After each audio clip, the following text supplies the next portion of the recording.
गरी अब बुहारीले भित्र हेर्नु पर्यो फेरि बसी पो राखेको हुन्छ यो त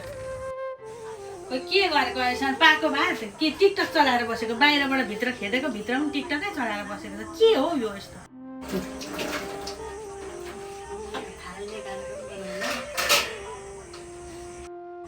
होइन के गरेको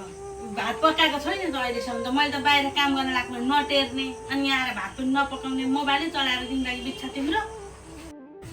अब खाना पनि आफैले पकाउनु पर्ने कस्तो चाहिँ कर्म लिएर आएछु हौ म त बुहारी ल्याएर पनि शान्ति छैन मलाई त खाना पाइएला अहिलेसम्म बुहारीले पकाउँला भनेको त केही गरेको रहन्छ गर्न पनि नसक्ने के रहेछ यो त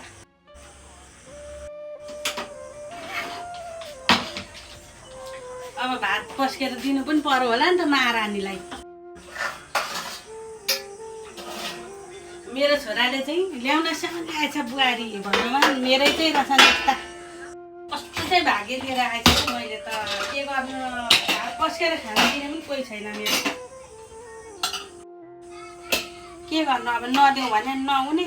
अब भोकै बस्न नसकिने अब बुहारीले गरेनन् भनेर अब नखाइ बस्न मिलेन के गर्नु अब खान त दिनै पर्यो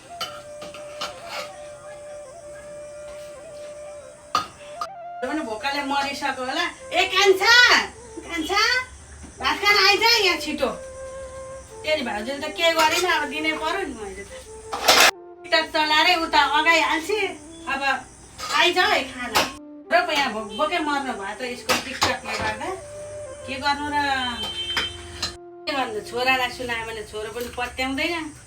कहाँ मेरी बुढी त्यस्तै छैन हाम्रो आमाले यत्तिकै कुरा लाउँछिन् भन्छ उल्टै मलाई पो कराउँछ है छोरो पनि होइन ऊ फेरि कहाँ मऱ्यो अनि ऊ फेरि बाहिर पनि निस्किन्छ त टिकटक बनाउनु त होइन भात पस्केको त खाना आउनु नि यहाँ